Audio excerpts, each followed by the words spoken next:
இது துவக்கத்தன்மை உடையதோ அதுவே முடிவுத்தன்மையும் கொண்டது.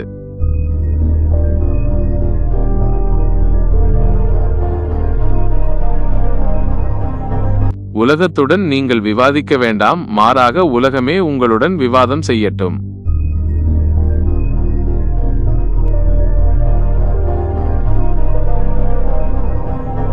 சகிப்புத்தன்மை மிகவும் கடினமான துறைகளில் ஒன்றாகும்.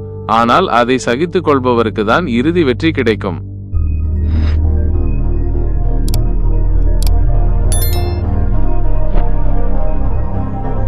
மறைவாலும் அழிவாலும் உலகம் துன்பம் கொள்ளும். ஆனால் ஞானிகள் உலகத்தின் நிலையை உணர்ந்து துக்கப்படுவதில்லை.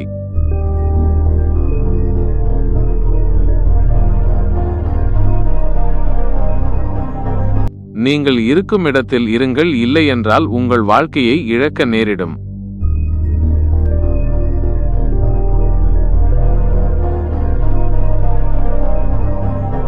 சத்தியத்தை நோக்கி உழைக்கத் தெரியாதவர்கள் வாழ்வின் நோக்கத்தை தவறவிடுகின்றனர்.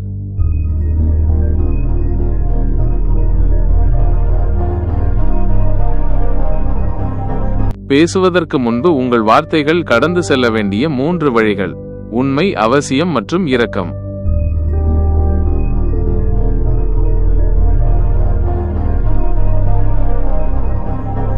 அறியாமையால் எல்லா துன்பங்களும் ஏற்படுகிறது.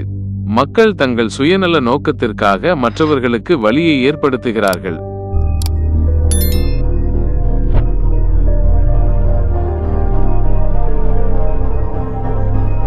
சத்தியத்தை நோக்கி செல்லும் பாதையில் ஒருவர் செய்யக்கூடிய 2 தவறுகள்: எல்லா வழிகளிலும் செல்லாதது மற்றும் தொடங்காமல் இருப்பது.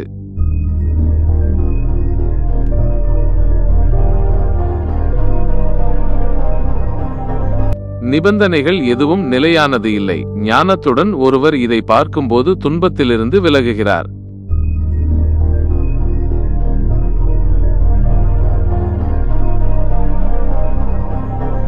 மனதில் இருக்கும் வெறுப்பு எண்ணங்களால் கோபம் மறைவதில்லை. வெறுப்பு எண்ணங்கள் மறைந்தவுடன் கோபம் மறைந்துவிடும்.